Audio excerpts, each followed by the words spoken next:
Namaste friends, welcome back to the web technology video learning series. We have started making progress about learning JavaScript in our lesson so far. We have learned about fundamentals of JavaScript, why it is needed, what it does in the overall internet or the web ecosystem. It adds dynamism and interactivity.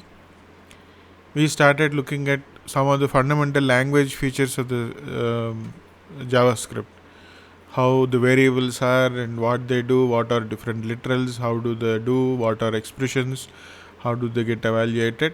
In our last lesson, we have looked at how some conditional statements are supported in JavaScript. JavaScript supports the simple if else and the switch statement, just like any other programming language that you may already be familiar with. In this lesson, we'll take a look at different looping constructs, a means for anybody to execute some code repeatedly until a condition is satisfied or dissatisfied. Looping constructs are integral part of any programming languages, so you will find that the discussion is very similar. We'll keep identifying where there is a difference in JavaScript. JavaScript has 5 different looping constructs: while statement, do while statement, for statement. These three are some things that you should already be familiar with if you are coming from a C or C++ background. There is a for in construct and there is a for off construct that you may find in other languages, but we do have them in JavaScript. So we'll pay particular attention to the two special for blocks. A while condition, or rather a while construct, executes the block of code repeatedly until the expression that is given for while in parenthesis is evaluated to false. It obviously uses the while keyword. The expression is evaluated and checked before each of the loop iterations. There are a couple of terminology that I think we should all be on the same page with. A loop is essentially something that executes a piece of code repeatedly. Each time it is executed is called an iteration. One iteration is one time the code getting executed. In a loop, there are multiple iterations. Okay, these are called loop iterations. Sometimes you will find that this loop is controlled through a variable. That variable says as long as I is less than 20, execute the loop. This loop controlling variable or an identifier is called a loop iterator.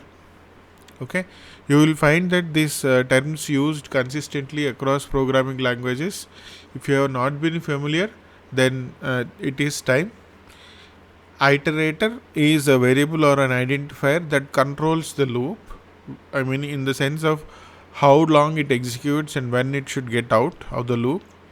And secondly, iteration is one-time execution of the loop. So in a loop, we expect it to have multiple iterations.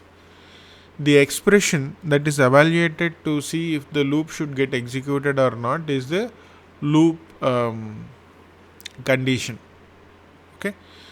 Okay, so there are two kinds of loops in general. One is an entry control loop and the second one is an exit control loop. The difference is, in an entry control loop, the condition is evaluated before every iteration, even for the first one. So if the condition is false, then the loop is never executed. This is an entry control loop because the condition is checked at the entry of each iteration. In an exit control loop, the condition is checked at the end of iteration. So which means that the loop body is executed at least once before the condition is evaluated. This is called an exit control loop. You will find both the kinds of loops in JavaScript. Now back to our immediate context. The while loop is an entry control loop because the condition is evaluated at the beginning of every loop iteration. Look at the example. We have a factorial being calculated. Factorial is something that I assume you are familiar. If you are not from a math background, a factorial is essentially a number. Factorial is for a number. Let's say you are calculating factorial for 10. Then the factorial of 10 is equal to 1 into 2 into 3 into up to 10. A factorial of 100 is equal to 1 into 2 into 3 into 4 into up to 100. So you keep multiplying every number from 1 up to that number, that gives the factorial of that number. It's a common problem that people try to solve as part of learning when they are learning a new programming language, especially as part of the looping constructs. We try to do the same. On the right hand side we have an example where the while loop is used to create or calculate the factorial of a given number. We assume that the number is in the variable num and the loop is happening from line number 5 to line number 8. The loop body is really line number 6 and 7. So we start with the original number, and then we come down. So we say 25 multiplied by 24, and we keep that number we update the original number in fact, and then keep multiplying until num becomes 1. When you can look at the condition, num is greater than or equal to 1, and we keep decrementing in line number 7. So when it started it was 25. When it becomes 1 and it is further decremented, num becomes 0, and the next iteration beginning, num is greater than or equal to 1 is evaluated to false because num is 0. 0 greater than or equal to 1 is evaluated to false, and therefore we come out of the loop. At this point, the variable fact has the intended factorial of that number, in this case 25. Okay, you may want to just take a pen and paper and then try to put each iteration what happens to each of these numbers. That will give you a good idea of how the loop works. But for now, the loop condition is evaluated to false only when num becomes 0, and num is the iterator here, and each iteration we have both line number 6 and 7 executed. So by the time the execution comes out of the while loop in line number 10, when it is printing the value of factorial, fact has the requisite calculated factorial number. This is a while loop. Let's look at a do while loop. Do while loop is an exit control loop. It uses two keywords, do and then while also. You can see that there is no condition at the beginning of the loop. The condition or the expression is at the end of the loop with a while keyword. When the expression is evaluated to false, the execution comes out of the loop. But because this is an exit control loop, the loop is executed at least once. Even if the condition is false or expression is evaluated to false, the loop body is executed once. So at least one iteration it goes. You can look at the example. We try to calculate the same factorial using now a do while loop. There are some assumptions that are made in this code. This code is not perfect. It is meant to illustrate the notion of a do while loop. So what is the loop body? Loop body is really 6 and 7. What is a loop iterator? Loop iterator is num, and the loop condition is num greater than or equal to 1, which is the same condition we have with the while loop. The factorial calculation remains the same that we have with the while. and the loop comes out once num was 1, and then it is further decremented to 0. Then that immediately makes the condition evaluate to false, and therefore code execution comes out. So this is a do while loop. There is a for loop. This for loop gives lot more control on the loop execution, and is especially suited if the loop condition is directly linked to a iterator instead of an abstract conditional statement. So the for loop uses the keyword for, and within the parentheses there are at least 3 independent statements. The first one is called init statement, the second one is called test statement, the third is called iter statement. The way that you should understand the for loop is this: init statement is executed only once, that is for the very first iteration, only once at the beginning of the first iteration. And the test statement is checked whether that is evaluated to true or not. The loop is executed until the test statement is evaluated to false. So loop continues until the test statement is true. When is this executed? It is executed at the beginning of every iteration. So for loop is also a entry control loop. Now, which gets executed first, the test statement condition evaluation or the init statement? Because we said both of them are executed at the beginning of iterations.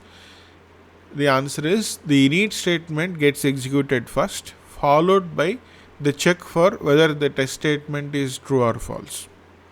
Okay, so that's the list. Now the iter statement is executed at the end of every iteration.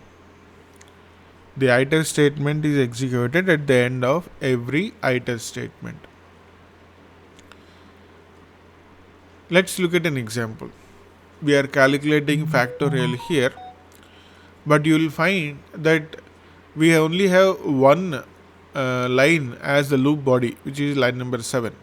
In the previous example, you will see that the num decrementing or the loop iterator modification is actually part of the loop body. Whereas here we move that loop iteration modification to the iter statement itself. Here we use a new iterator called I, and I is initialized to 1 at the beginning of the iteration as a init statement, and as part of the iter statement it is incremented by 1. Now what is our loop condition or a test statement? It is I less than or equal to num. So we are actually multiplying from 1 up to number, whereas in the previous examples we were multiplying from the number up to 1. Now this is a simple for statement. Okay, the basics again, it is an entry control loop with 3 statements, and as until the test statement is evaluated to false, the loop continues. A couple of other things that you should note, that not all the statements are mandatorily required to be put in a for statement. We can just not put the init statement and just put a semicolon there. Then the assumption is that the program already carries out the necessary initialization. Similarly, there is no necessity for a test statement. How is this possible? That is, then no condition is checked, the loop is continuous infinitely. Again, the assumption is that we have additional checks inside the for loop body to get out of the loop by checking a condition. Similarly, there is no requirement that you have to have at least one statement as an iter statement.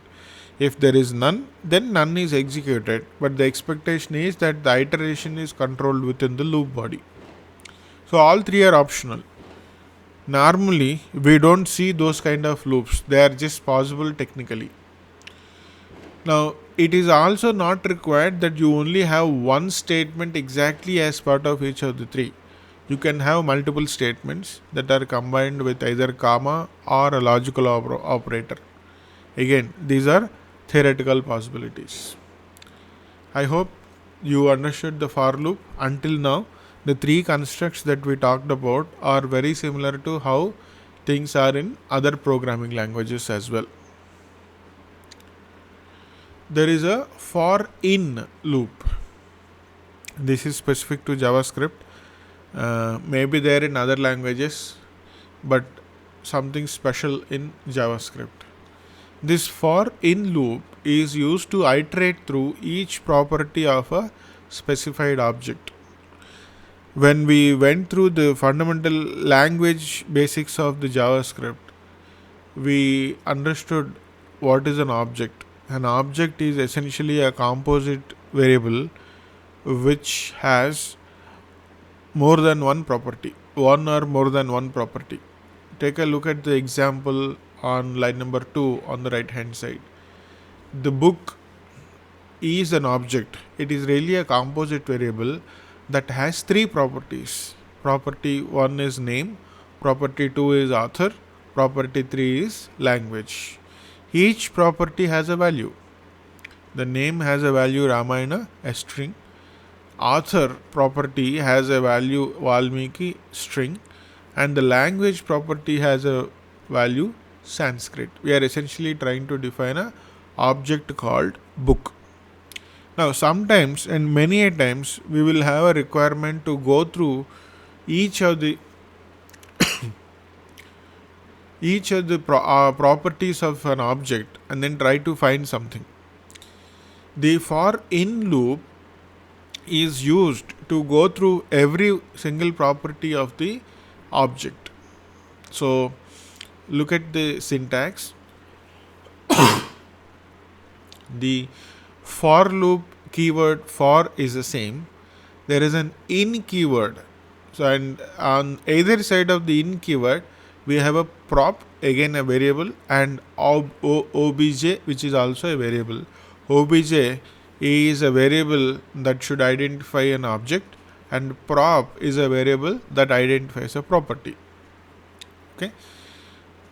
While within the loop, the variable prop has the name of the property, and we can see by using obj bracket prop bracket close as identified in line number 11, it has the value of the property. So the variable prop has a name of the property, and the obj way of referencing has the value of the property. So that way, in each iteration, we know what is the property and what is the value of the property. Now let's look at an example on the right hand side. We already looked at line number 2. The key here is line number 9. The variable prop is defined in line number 8, and the object that we are trying to look for is book. Line number 11 is of interest to us. Property prop has the value book of prop. This is how we are identifying what is the name of the property and what is the value of the property. And this loop is executed for every single property of the object. Now you should ask when does the loop end, because there is an explicit iterator here or loop control here. The answer is this is executed for every single property, therefore the loop ends when all properties are looked at in the loop. So that is a for in loop. Let's look at a different for loop. This is a for off loop. This for off loop is essentially meant to iterate through various items or each of the item in a given array. Now there are you can use a for loop to do this, simple for loop, but then here we have a better way of dealing things where we don't have to maintain the iterator. So the construct is similar to for in, except that the keyword in is replaced with of. Okay. Now, once inside the loop, this loop is executed for every data item in the array. Okay. And until all the items are completed, the loop continues to execute one iteration for each of the data member of the array. Then let's look at the example on the right hand side. The array books has three members: Ramayana, Bharatam and Bhagavatam. These are three strings that constitute the array called books. Look at the loop that is in line number 5 to line number 9.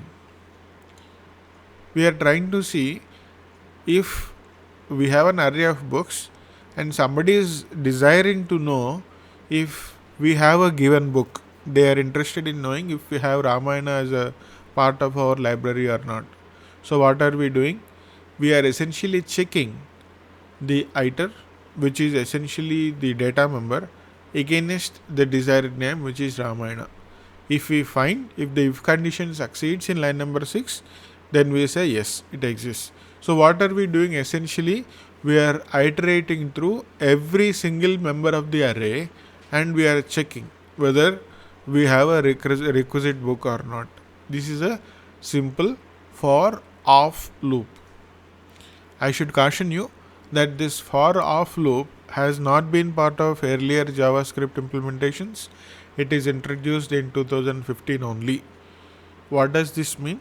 This does not mean anything if you are testing it, but if you are trying to find it in a book that you have, and if the book has not been updated recently, there is every chance that you don't find this in your book.